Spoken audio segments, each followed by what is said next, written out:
अभी हम ज़रा किस तरह से सिंध में तीसरा शॉट लगाने की बात हो रही है, हम बात कर लेंगे। पार्लिमानी सेक्रेटरी बराए सेहत सिंध कासिम सुमरो साहब हमारे साथ मौजूद हैं। कासिम साहब, अब ओमिक्रॉन से बचने के लिए इक़दाम किए जा रहे हैं, पूरी दुनिया में किए जा रहे हैं। नया वेरिएंट है, इसके बाद सिंध हुकूमत ने कहा जी बूस्टर वैक्सीनेशन शॉट जो है वो लगाया जाएगा। तो बताएंगे कौन लोग इसके लिए एलिजिबल होंगे, कैसे लगवा सकते हैं, पैसे होंगे, मुफ्त होगा, क्या होगा? अरे बस सर, जो हमारे सबसे इम्पोर्टेंट जो लोग हैं वो हैं ज़ाहिर हर किस्म की पब्लिक जो है हमारे लिए इम्पोर्टेंट है, लेकिन जो हेल्थ केयर वर्कर्स हैं, जो हमारे फ्रंट लाइन वर्कर्स जिसमें आप मीडिया के लोग हैं, हमारे हेल्थ डिपार्टमेंट के ऑफिशियल्स हैं, फिर हमारे जो हैं वो पुलिस के जवान हैं, या वो लोग जो इसेंशियल सर्विसेज में काम करते हैं, तो वो लोग उन लोगों के लिए, क्योंकि उनको 6 मंथ्स तक हो गए हैं, तब ज़ाहिर है किसी की इम्यूनिटी जो है वो थोड़ी सी कम हो गई है, एंटीबॉडीज़ के कम हो गए होंगे, तो हम चाहते हैं कि उनको हम थोड़ा सा बेहतर करें ताकि हम बूस्टर डोज लगवा सकें। इसलिए हमने गवर्नमेंट ऑफ पाकिस्तान से भी रिक्वेस्ट की है कि हमें एक्स्ट्रा डोजेस दी जाएं कि हम अपने लोगों को इस तरह से वैक्सीन कर सकें। और इसके लिए कोई हार्ड एंड फास्ट किसी किस्म का कोई रूल नहीं है। It is just like every other vaccine. हमने जैसे दुनिया में हमारे पास ये रिपोर्ट्स आई हैं कि आप चाइनीज़ वैक्सीन के ऊपर अगर आप फाइजर वैक्सीन लगाना चाहते हैं तो कोई।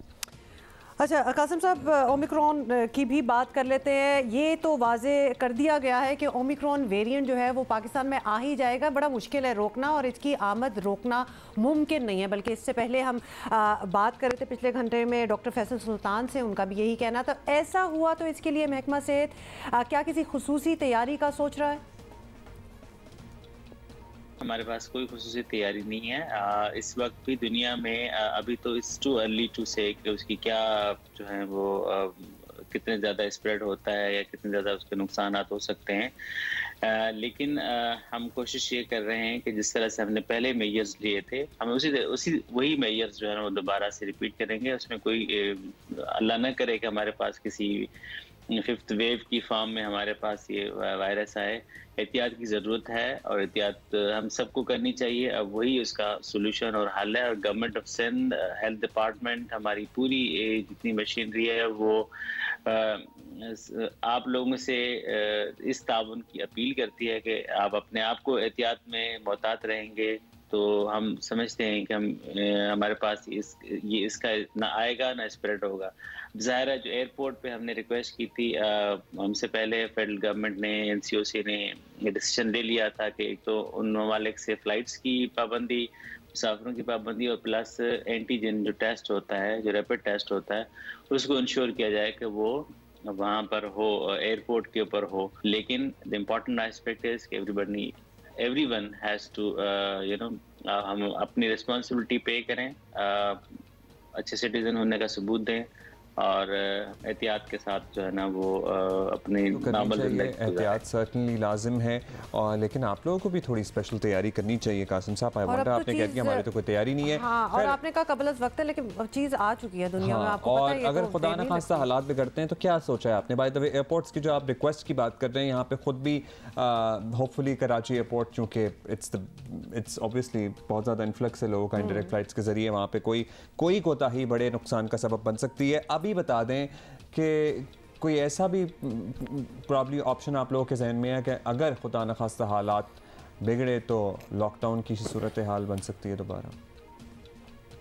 हम ये नहीं चाहते कि हम खुदा न खास्ता दोबारा किसी ऐसी जो है वो सूरत हाल की तरफ जाएं। तो इसलिए ज़ाहिर है वो अगर चीज़ें हमारे कंट्रोल से बाहर हो जाएंगी, हमारी हॉस्पिटलाइजेशन जो है वो फुल हो जाएगी, हमारे पास कोई और रास्ता नहीं बचेगा, तो फिर तो इसके अलावा कोई सोल्यूशन नहीं है। लेकिन हम उस तरफ जाएं क्यों?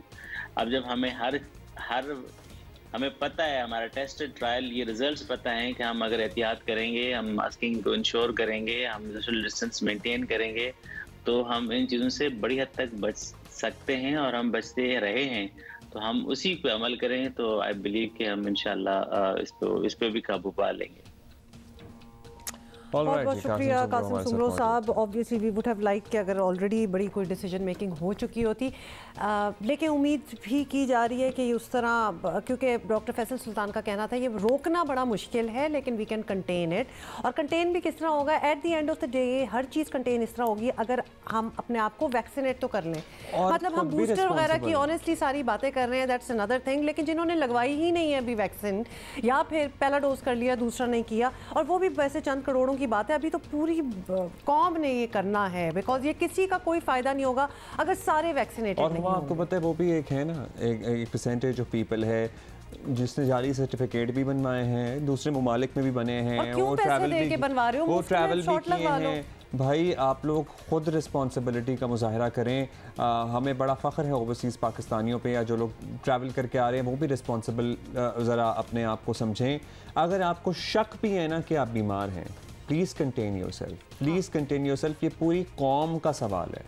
बिल्कुल बिल्कुल इसे लाइटली ना लें कि जनाब हाँ खांसी नज़ला ज़ुकाम है। नो, आपका एक लाया हुआ ये वेरिएंट पूरे पाकिस्तान में तबाही खुदा न खास्ता मचा सकता है। So if you think that you are unwell, anybody who is travelling, please be responsible. Absolutely. तो एक दफ़ा फिर हम आपको याद दिला देंगे कि ये बातें जो है ना हम दोबारा करना शुरू कर देंगे because of this new variant. Delta था ना लास्ट जो था, तो उसके बाद मतलब काफ़ी टाइम गुजर गया, लिहाजा हमें इत्मीनान हो गया था कि शायद we are on the way